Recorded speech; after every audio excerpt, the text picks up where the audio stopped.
Hello, gamers and gameheads. What is going on? My name is Tanek127, and welcome back to another video. And guys, before we get into today's video, I just want to wish everybody a great weekend. We are going into the final video of the week, and I can't wait to see you all again on Monday. So make sure y'all have a fantastic and safe weekend. Just wanted to wish y'all, a happy weekend and all that fun stuff before we talk into today's topic. But we're going to be discussing some more No Rest for the Wicked. And if you want to stay up to date on all things No Rest for the Wicked, especially the console version, make sure you are liking today's video and subscribing to the channel if you are new. And let's go ahead and get on into today's discussion. So just a quick recap for the last time I talked about No Rest for the Wicked. I'm very excited for this game. This is probably one of my, if not my most anticipated game for 2024, but I do have one really big concern: their early access plans.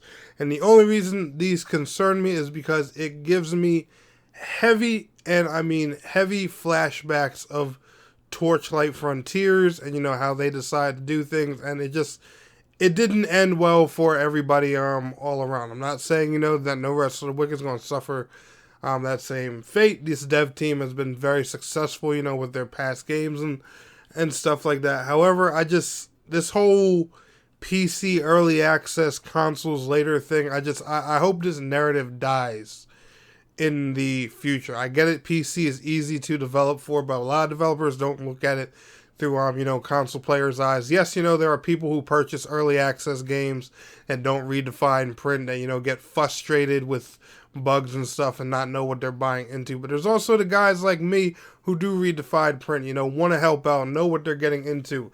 And we just sit back disappointed and just look every time we see the game get an update that we can't touch. We're going to sit here and watch, No Rest for the Wicked get all kinds of new and cool features added, the PC players getting constant updates and stuff to their version, while we're not able to touch it until it finally becomes a 1.0 release or later.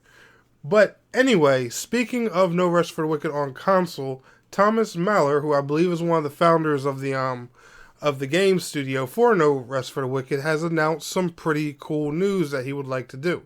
So apparently, not just me and all my console whining, but it looks like Nintendo fans have actually been reaching out to them too, wanting a version of No Rest for the Wicked on Nintendo platforms. Which, I think is a reasonable thing for them to consider. I believe the Switch would be capable of running that game with some compromises done and stuff like that. But he went to post something really cool, and I'm going to show some of the concept art here on the screen. He goes to say, "I hear you, Nintendo fans. We supported Nintendo platforms before, and we're obviously interested in doing so again in the future.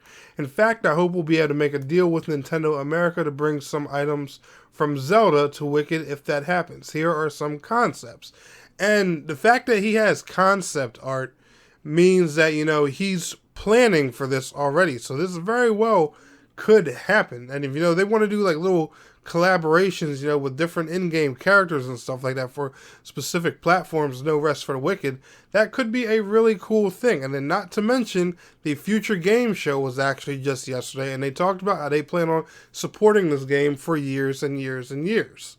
And, that's a really exciting thing because, that brings more potential for collabs, like this. Nintendo could get, Zelda. They could do something with Xbox for, like Hellblade or something like that. There's all kinds of different possibilities of, different characters from the platforms where they could take outfits and stuff like that. And, as long as the console makers and, the right, I guess the right copyright stuff happens, and as long as they're okay with it, the possibilities with, the different collaborations and things they could do with No Rest for the Wicked are endless. And, I found this, really exciting news, because at the end of the day, as a console player personally right now, my hype's been diminished for the game a little bit. I'm going to be honest about that. I'm not going to lie. Once I heard the whole early access thing, especially, knowing that Xbox has programs out there like Insider Game Preview, and they do their damnness to support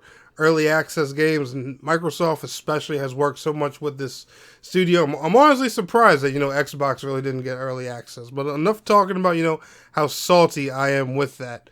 This, regardless, just shows that, hey, they're paying attention to console players. They hear us, they do know things that we want. You know, this was just a pretty good reminder of that, and it honestly, you know, made me smile a little bit, made me excited. While I do hope, you know, some things change and, you know, console players do get access to this game sooner rather than later, at the very least, you know, this little thought and showcase right here, I think this was some exciting news, and this definitely has me excited for the future of this game.